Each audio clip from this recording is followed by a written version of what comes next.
Andain ko, kasi sabi sa akin ng doktor, operahan daw po ako. Ang sabi ko sa doktor, hindi ako magpapa-opera dahil may edad na ako. 88 na ako, hindi ko kaya. Punta ako si Dr. Fidel Rivera. Ininom ko lahat ang binigay sa akin ni doktor. Isang linggo, ininom ko yun. Ang sarap ng tulog. Chief Edel, Alternative Health and Livelihood. Ang pangalan ko ay si Esther Galoso, 88 years old. Nakatira sa Tatalo. Noong una nagpunta ako dito, March 23. Andain ko, kasi sabi sa akin ng doktor, meron ako talagang, operahan daw po ako doon sa pinaka.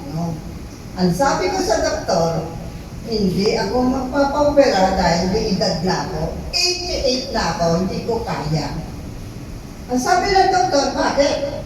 Mag-i-herba na lang ako. Pupunta ako si Dr. Fidel Rivera. Dito ako nagpunta, March 23.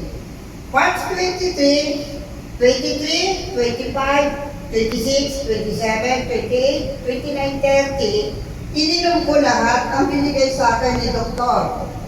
Ito, lahat na, ininom ko po yan. Yung pangpagad na. Ay, ayun. O ito, sabon. Pangit ang balat ko noon. Ayun, pangit ko po. Saka payat hindi ako matamba. Tapos, isang linggo, ininom ko yun. Ang nangyari, sa kaiinom ko, masarap ang tulog ko. Kumakalapit yung tiyan ko. Oo. Tapos, utot ako. Tapos yung dumi ko, may itim. Ganon. Sinabi ko yun sa anak ko, ganon may itim. Ang sarap ng tulog. Number 1, ang sarap ng tulog ko. Alas 5 pa lang, naantok na ako. Kasi, eto, 4 na beses ko iniinom. Uri ng Panginoon. 4 na beses. Umaga, alas 9, alas 3, alas 4. Yan ang inom ko. Sabi sa akin ng anak ko, bakit gano'n nanay? May inom ka yan. Awa nito dahil walang side effect. Yan ang ano ko dito. Kaya ako ulit pumunta dito. Ito ang nangyari sa akin. Ito mga pekas ko. Ang dami ho yung pekas ko yan.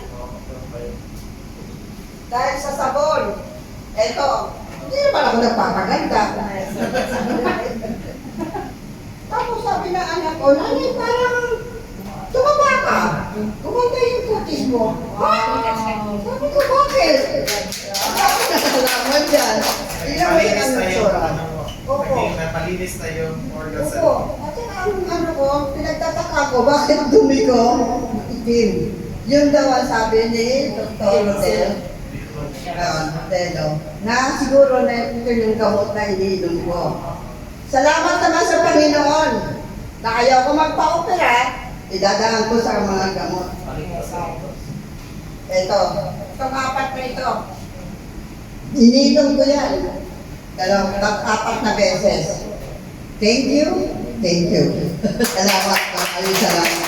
Chief Edel, Alternative Health and Livelihood.